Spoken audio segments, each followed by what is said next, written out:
Boa tarde, irmãos. A paz do Senhor Jesus, tudo bem com vocês? Estarei lendo em Mateus 15, no versículo 32, que diz assim: E Jesus, chamando seus discípulos, disse: Tenham compaixão da multidão, porque já está comigo há 3 dias e não tenho o que comer. Não quero despedi-lo em jejum, para que não desfaleça no caminho. O versículo 33 diz: E os seus discípulos disseram-lhe: De onde nos viriam num deserto tantos pães para saciar tal multidão? Amém, irmãos? Alguns versículos antes, o nosso Senhor já havia feito muitos milagres, né? Já havia curado, realizado várias maravilhas. Porém, ainda havia uma grande multidão, tanto para ser curados, né? Tanto para ser libertos. Alguns ali estavam apenas seguindo Jesus. E quando Jesus está sentado, ele se preocupa, né, com as pessoas, né, com seus seguidores, pois ele já tem 3 dias sem se alimentar. A própria palavra de Deus diz aqui no versículo 32 mesmo, porque já está comigo há 3 dias e não tenho o que comer. Meditando na palavra do Senhor, eu entendo que Deus, ele é Deus, apesar de tudo. Deus, ele é Deus. Se ele quisesse ter feito aquele milagre para o povo se alimentar, ele teria feito. Mas não teria esperado 3 dias para realizar tamanho milagre, né? Que foi a multiplicação, né, dos pães e dos peixes. E eu acredito que ele não fez nada, não só para nos mostrar as maravilhas que ele iria fazer logo seguinte, mas para aquele povo se fortalecer na fé, se fortalecer na presença do Senhor que estava ali com eles. Como assim? Talvez o Senhor estava permitindo 3 dias para acontecer outros milagres. O Senhor, Ele mesmo está cuidando da gente. Ele cuidou daquele povo, né? Teve o cuidado, o zelo do Senhor de Pai conosco. Se Ele quisesse, não tivesse cuidado por cada um de nós, Ele teria falado àquele povo, manda eles embora. Mas o próprio versículo, que a própria palavra do Senhor diz que Ele falou, já está comigo há 3 dias e não tenho o que comer. Não quero despedi-la em jejum, para que não desfaleça no caminho. O próprio Senhor estava preocupado com a nossa saúde, tanto que Ele mesmo estava curando aquele povo, Ele se preocupava com aquele povo. Então Ele não poderia mandar aquele povo de qualquer forma para casa. O Senhor está querendo dizer o que? Ó, você vai ser curado, você vai ser liberto, mas eu estou cuidando de você. Eu não vou deixar o alimento faltar na tua casa. Ó, se levanta, vai lá, cura também, liberta. Você foi curado, foi libertado, serve como testemunho para nós. Que venhamos fazer o mesmo que o Senhor fez, até mais que o Senhor fez em nossa vida.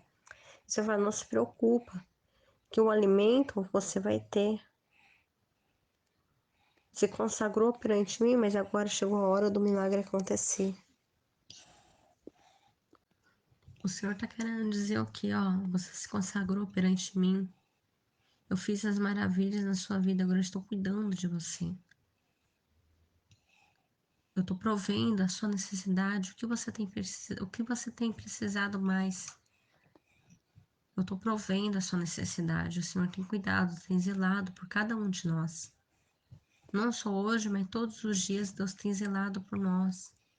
Pela nossa vida, pela nossa saúde, pela nossa vida espiritual. O Senhor tem cuidado, o Senhor ele é perfeito em agir. São palavras do Senhor, não são minhas. Olha o cuidado do Senhor, quão lindo é essa parte desse versículo. O zelo do Senhor para conosco. Achamos que vamos morrer no deserto. Achamos que a nossa vida vai acabar no meio desse deserto. Porém, o Senhor tem cuidado de nós. O Senhor tem zelado pela sua vida e pela minha vida. Nosso Senhor, Ele é tão perfeito que Ele sabe o momento certo de agir. Ele sabe o quanto podemos aguentar nesse deserto. Ele sabe o momento certo, Ele tem a data já certa já para esse deserto acabar. Mas precisamos buscar no próprio deserto para as maravilhas de Deus acontecerem em nossa vida. No versículo 33, no versículo 33, vamos dizer assim: E os seus discípulos disseram-lhe: De onde nos viriam no deserto tantos pães para saciar tal multidão?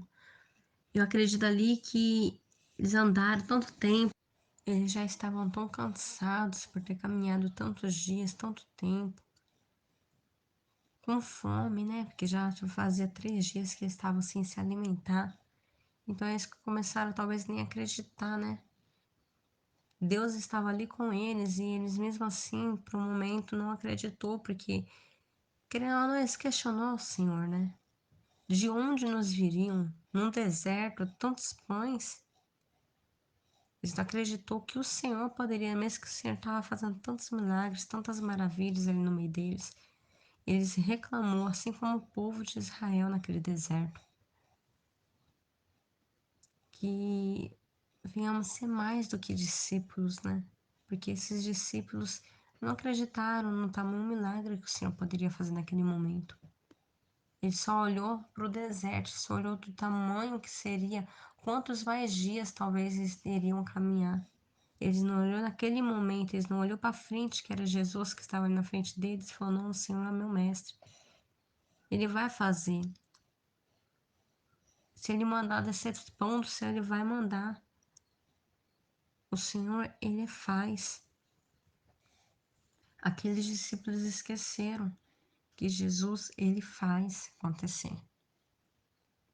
Olha as maravilhas que o Senhor fez com aquele povo de Israel no deserto. Fez cair maná do céu. E mesmo assim, aqueles discípulos, por algum momento, devem ter esquecido. Mesmo ali vivenciando a cada dia os milagres que Jesus estava fazendo, aquele povo se esqueceu. Aqueles discípulos se esqueceu. Aqueles que foram chamados para andar lado a lado com Jesus, fazendo as maravilhas que Jesus estava fazendo naquele momento. Eles esqueceram que o Senhor é Senhor e Ele faz. O Senhor, Ele tem feito as maravilhas dele na nossa vida. Talvez estamos olhando e falando, meu Deus, mas o deserto tá longo, tá grande. O deserto não acaba. Quanto tempo? Quantos anos eu estou nesse deserto e o deserto continua, o deserto não acaba. Mas Deus tem deixado faltar algo na sua vida, na sua casa. Deus, ele tem deixado faltar algo para os seus filhos. Deus, ele tem deixado você enfermo? Não. Deus, ele tem curado. Deus, ele tem curado a tua alma. Deus, ele tem curado a sua aflição. Deus tem provido. Deus, ele tem te protegido do dia a dia, da astuta de Satanás. Deus, ele tem dado livramento para a sua vida. Olha o cuidado do Senhor para conosco. Não podemos esquecer que o Senhor, ele é Deus, ele faz, ele cuida, ele zela. O nosso dever é apenas levantar a nossa espada e seguir em frente, caminhando. Os pés estão machucados de tão grande que é o deserto, mas que continuamos a andar, caminhar na presença de Deus, jejuando, buscando mais a face do Senhor. Que o Senhor tem cuidado de nós nos mínimos detalhes. O Senhor tem nos protegido, zelado pela nossa vida, pela nossa família. O Senhor não tem nos deixado faltar nada. Nós temos muito que agradecer ao Senhor. Não só hoje, mas todos os dias que o Senhor tem nos guardado, tem provido. O Senhor é Deus de provisão. O Senhor ele cuidou, o Senhor é Deus de multiplicação. Mas só tem um pouquinho agora, o que eu vou fazer? Não se desespere, o Senhor ele provê, o Senhor ele multiplica. Não deixe que a prova deixe você esquecer do que Deus tem feito. Que venhamos buscar mais, jejuar mais, consagrar mais na presença de Deus, porque é no deserto que o Senhor faz o grande milagre. O Senhor não vai esperar esse deserto passar para fazer os milagres, ele vai fazer o milagre ali, ó, no deserto. Assim como foi com aquela multidão, assim como foi com os discípulos. Ele agiu no deserto, ele não agiu depois que acabou aquele deserto que estava em casa, ele agiu ali no meio do deserto. Ele curou no meio do deserto, ele libertou no meio do deserto, ele proveu, ele multiplicou no meio do deserto. Amém?